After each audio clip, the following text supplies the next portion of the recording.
Arun welcome. Discuss करेंगे algae इन diversified habitat यानी algae की कितनी प्रकार की हैबिटेट हैं और क्या क्या उनके एग्जांपल हैं। चलिए इसको शुरू करते हैं। सबसे पहले देखते हैं हैबिटेट जो है उनको तीन भागों में बांटा गया है। पहला जो है वो है एक्वेटिक, दूसरा है टेरेस्ट्रियल और तीसरा है अनयूजुअल। एक्वेटिक का मतलब है एल्गी जो है वो पानी में रहेगी, दूसरा टेरेस्ट्रियल है यानी कि स्थल पर रहेगी, तीसरा अनयूजुअल। अनयूजुअल में क्या होगा, बहुत ही ज्यादा एक्सट्रीम कंडीशंस हो सकती है या कुछ स्पेशल कंडीशंस हो सकती है, जैसे कि बहुत ज्यादा साल्टी एरिया हो, बहुत ज्यादा गर्म एरिया हो, बहुत ज्यादा ठंडा एरिया हो, बर्फ वगैरह। तो ये जो उनका हैबिटेट रहेगा वो अनयूजुअल में हम काउंट करेंगे। सबसे पहले हम बात करते हैं एक्वेटिक की यानी कि जलीय आवास की। तो इसमें हम देखते हैं तो पानी जो होता है वो तीन प्रकार का हो सकता है। पहला है फ्रेश वाटर यानी कि साफ पानी, दूसरा है सलाइन यानी खारा समुद्र का पानी ओशन का, और तीसरा है जो कि एक्सट्रीम कंडीशन अनयूजुअल भी मान सकते हैं हम उसको, हॉट वाटर। तो सबसे पहले देखते हैं हम फ्रेश वाटर में। तो फ्रेश वाटर भी दो प्रकार का हो सकता है। पहला है स्टिल वाटर, स्टिल का मतलब है ठहरा हुआ पानी। जो पॉन्ड वगैरह होते हैं उनका जो पानी जो होता है वो कैसा होता है, स्टिल वाटर में एक जगह पे ठहरा हुआ होता है। और स्ट्रीमिंग यानी कि जैसे कि रिवर हो गई, नदियों का पानी जो होता है वो स्ट्रीमिंग होता है, बहता हुआ पानी होता है। तो पॉन्ड के जो एग्जाम्पल हो गए वो हो गए ओडोगोनियम और दूसरा एग्जाम्पल हो गया कारा। इसी तरह स्ट्रीमिंग के एग्जाम्पल हो गए यूलोथ्रिक्स और क्लेडोफोरा। ये एग्जाम्पल हैं फ्रेश वाटर यानी कि साफ पानी के। दूसरा हम देखते हैं सलाइन वाटर। सलाइन यानी ओशन, समुद्र का पानी। तो जितने भी ये फियोफाइसी और रोडोफाइसी के मेंबर हैं लगभग ये ओशन में ही रहते हैं, यानी कि सलाइन वाटर हैबिटेट इनका रहता है।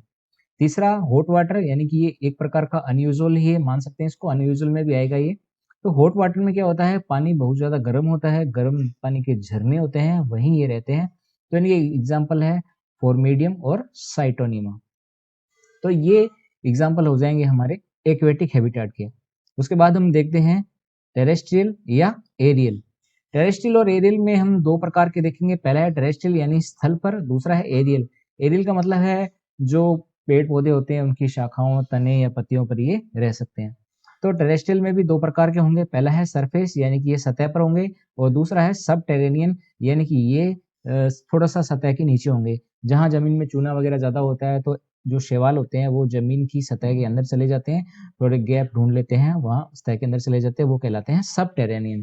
तो जो सरफेस के एग्जाम्पल हैं वो है हमारे क्लेमाइडोमोनास और वाउचेरिया। और सब टेरेनियन के हो जाएंगे हमारे पास नोस्टोक और एनाबिना। नोस्टोक और एनाबिना की कुछ स्पीसीज हैं वो जमीन की सतह के नीचे चले जाते हैं। उसके बाद एरियल की अगर बात करें तो एरियल है क्रूकोकस।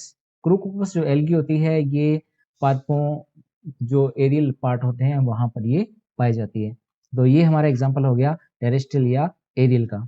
तीसरा जो है वो है अनयूजुअल। अनयूजुअल के अंदर मैंने आपको जैसा पहले बताया कि कुछ एक्सट्रीम कंडीशन हो सकती है या कुछ स्पेशल कंडीशन भी हो सकती है, जैसे गर्म पानी में, ठंडी जगहों पर, बर्फ पर, पादपों के अंदर, पादपों की सतह के ऊपर, जंतुओं के अंदर, जंतुओं की सतह के ऊपर। तो एक एक को हम इसको देखते हैं। पहला देखते हैं हम क्रायोफाइट्स। क्रायो का मतलब होता है ठंडी जगह पर। तो जहाँ बर्फीली जगह होती है जैसे अंटार्कटिका वगैरह हो गया, या पहाड़ों के ऊपर जहाँ बर्फ जमती है तो वहां ही एल्गी पाई जाती है, उन्हें कहा जाता है क्रायोफाइट्स।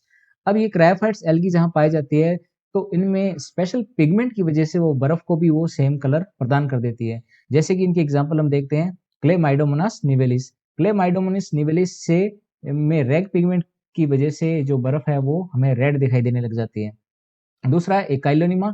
एकाइलोनिमा का जो कलर होता है वो भूरा होता है, इसीलिए जो बर्फ है वो भूरी दिखाई देने लग जाती है। उसके बाद हम दूसरा हम देखते हैं वो है थर्मोफाइट्स। थर्मोफाइट्स का मतलब है कि बहुत ज्यादा गर्म एरिया। तो ये 80 से 85 डिग्री वाले जो तापमान वाले एरिया है यहाँ पाई जाती है, गर्म जल के झरनों में पाए जाते हैं। इनके एग्जाम्पल है मेस्टिगो क्लेडस और दूसरा एग्जाम्पल है इसका फोरमीडियम। तीसरा हम देखते हैं सेफोफाइट्स। सेफोफाइट्स होते हैं जमीन की सतह पर ये पाए जाते हैं। इनके एग्जाम्पल हो जाएंगे हमारे पास वाउचेरिया। ये जो वाउचेरिया है ये जमीन की सतह पर पाया जाता है। फिर है क्रिप्टोफाइट्स। क्रिप्टोफाइट्स में क्या होता है, ये जमीन की कुछ गहराई में चले जाते हैं, हमने पहले भी एग्जाम्पल देखा था। तो इसके एग्जाम्पल हो जाएंगे बीजीए, ब्लू ग्रीन एल्गी यानी नीले हरे शैवाल जो है वो क्रिप्टोफाइट्स में भी आते हैं। आगे देखते हैं हम बेंथोफाइट्स। बेंथोफाइट्स क्या होता है, जल की तल वाली भूमि पर स्थिर अवस्था में पाए जाते हैं। जो समुद्र का पानी है उनकी जो सतह होती है उस सतह पर जो एल्गी रहती है उन्हें कहा जाता है बेंथोफाइट्स। उसके बाद है सेप्रोफाइट्स। सेप्रोफाइट्स का मतलब होता है जो मृत कार्बनिक पदार्थों पर आश्रित रहते हैं। तो सेप्रोफाइट एल्गी का एग्जाम्पल हो जाएगा हमारे पास यूग्लिना। उसके बाद बात करते हैं पैरासिटिक एल्गी, बहुत ही इंपॉर्टेंट और काफी बार एग्जाम में पूछा गया है इसको, और बहुत ही फेमस एग्जाम्पल है इसका सिफिल्यूरस। सिफिल्यूरस किस पे पाई जाती है? चाय की पत्तियों पर। चाय की पत्ती पर ये रोग पैदा करती है, सिफिल्यूरस एक एल्गी है। उसके बाद एपीफाइट्स और एंडोफाइट्स। एपीफाइट्स का मतलब होता है कि पादपों की सतह पर, और एंडोफाइट्स का मतलब होता है पादपों के ऊतकों के अंदर। एक सतह पर है और दूसरा है अंदर। सतह पर है तो एपीफाइट्स और अंदर है तो एंडोफाइट्स। एपीफाइट्स का एग्जाम्पल हो जाएगा हमारे पास कोलियोकीट, और एंडोफाइट्स का एग्जाम्पल हो जाएगा नोस्टोक। नोस्टोक किसमें होता है? एंथोसिरोस में, और एनाबिना किसमें होता है? साइकस के ऊतकों में। साइकस जिम्नोस्पर्म में, इनके ऊतकों में एनाबिना शैवाल जो है वो रहता है। फिर है एपिजोइक और एंडोजोइक। एक है जंतु शरीर की सतह पर और दूसरा है जंतु की शरीर के अंदर। पहला एपिजोइक है, जंतु की सतह पर चिपक के रहते हैं, जैसे कि क्लेडोफोरा क्रिस्पेटा। क्लेडोफोरा क्रिस्पेटा जो है ये होता है घोंघों की खोल पर, यानी जो स्नेल होते हैं, स्नेल की जो बाहरी खोल होती है उनके ऊपर ये अपना जीवन व्यतीत करते हैं। दूसरा एंडोजोइक। एंडोजोइक यानी कि जंतु के शरीर के अंदर अपना जीवन यापन करेंगी। इसका एग्जाम्पल है एना बिनाइलियम। ये मानव और चौपाए जानवरों की आहार नाल के अंदर ये शैवाल पाई जाती है।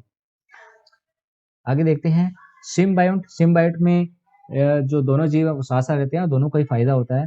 तो जो लाइकेन है, लाइकेन में शैवाल और जो कवक है, एल्गी और फंजाई है, दोनों साथ साथ रहते हैं। इसमें एल्गी जो है वो फोटोसिंथेसिस में उसमें एबिलिटी होती है, इसलिए वो जो कवक है यानी फंजाई उनको भोजन देती है, बदले में जो फंजाई है इनको सुरक्षा प्रदान करती है और पानी प्रदान करती है। तो दोनों को ही फायदा होता है, दोनों साथ साथ रहते हैं। तो इसका एग्जाम्पल हमारे पास हो जाएगा लाइकेन। ये हो जाएगा लाइकेन। उसके बाद है लिथोफाइट्स। लिथोफाइट्स में भी दो प्रकार के हो सकते हैं। लिथोफाइट्स का मतलब होता है जो शैलों यानी कि पत्थरों के ऊपर पाई जाती है। तो इसमें भी एंडो और एपिलिथोफाइट्स हो जाएगा। एपिलिथोफाइट्स का मतलब होता है कि पत्थरों की सतह के ऊपर, और एंडोलिथोफाइट्स का मतलब हो जाएगा उनकी सतह के अंदर की तरफ पाए जाएंगे। तो एपिलिथोफाइट्स का एग्जाम्पल हो जाएगा हमारे पास वाउचेरिया और क्लेडोफोरा, और एंडोलिथोफाइट्स का हो जाएगा बीजे ब्लू ग्रीन एल्गी। उसके बाद हेलोफाइट्स। हेलोफाइट्स का मतलब होता है अत्यधिक लवण सांद्रता वाले, यानी सेलाइन, जो सेलाइन वाटर है, एक्सट्रीम कंडीशन है वहां पाए जाएंगे। तो ये है यूलोथ्रिक्स फ्लेका और स्पैरुलिना। उसके बाद फाइटोप्लैंक्टन। फाइटोप्लैंक्टन का मतलब होता है जो सतह पर मुक्त रूप से तैरते हुए दिखाई देते हैं। इनमें भी दो प्रकार के हो सकते हैं। एक ऐसे छोटे हो सकते हैं जिनको नेकडाइट यानी नग्न आंखों से नहीं देखा जा सकता, उन्हें तो कहेंगे हम माइक्रो फाइटोप्लैंक्टन। और जो बड़े बड़े होंगे जिनको हम स्पष्ट देख सकते हैं, जो सतह पर तैरते हुए दिखाई देंगे, उनको कहेंगे हम मैक्रो फाइटोप्लैंक्टन। तो ये जो शैवाल है उनकी अलग अलग कैटेगरीज हैं। जो अनयूजुअल हमने पढ़ा है ये इन्हीं में से कुछ एक्वेटिक के भी हैं, कुछ टेरेस्ट्रियल के भी हैं, लेकिन इनको स्पेशल नाम दे दिया जाता है हेलोफाइट, क्रेफाइट। तो इनसे कंफ्यूजन नहीं होनी चाहिए। ये इनके एग्जाम्पल हैं, और इनकी जो क्लासेस हैं, कौन सा शैवाल है कौन सी क्लास में आता है, वो हम आगे वाले लेक्चर में इसको कवर करेंगे जब हम इसका क्लासिफिकेशन पढ़ेंगे। कोई भी क्वेश्चन हो आपका इस टॉपिक से रिलेटेड तो आप कमेंट सेक्शन में उसको लिख सकते हैं। Thank you so much.